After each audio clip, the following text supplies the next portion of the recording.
छत्रपती संभाजीनगर शहरातील TV centre जिल्हाधिकारी रोडवर असलेल्या हिंगलाज माता मंदिरामध्ये रात्रीच्या सुमारास चोरीची घटना घडली आहे। मंदिरामध्ये रात्री 3 वाजण्याच्या सुमारास चोरी झाल्याची घटना घडली आहे। 5 ग्रॅम सोनं, मंगळसूत्र, मणी, कंबरपट्टा, जोडवे, त्रिशूळ, भाला, तलवार, गदा, चक्र या वस्तू चोरीला गेल्या असून दानपेटीतील पैसे देखील गेले। याविषयी मंदिराचे ट्रस्टी सचिन बोंबले यांनी पोलिसात तक्रार दिली, तरी पोलिसांकडून पुढील तपास सुरू आहे।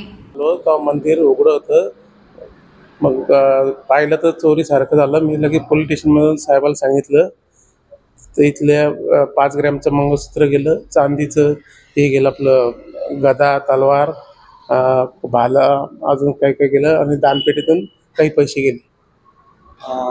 कधीची घटना ही रात्री झालेली आहे। काय नाव? सचिन बोंबले। हो, मंदिरचा ट्रस्टी।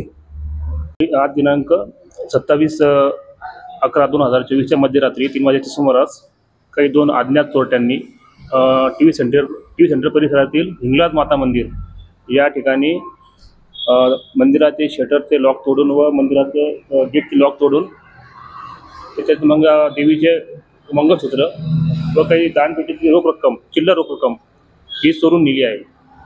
तरी अज्ञात आरोपींचा शोध घेऊन पुढील कारवाई करत आहोत। माननीय पोलीस निरीक्षक जाधव साहेबांच्या मार्गदर्शनाखाली पुढील कारवाई करत आहोत। माझं नाव अनिल सोमवंशी।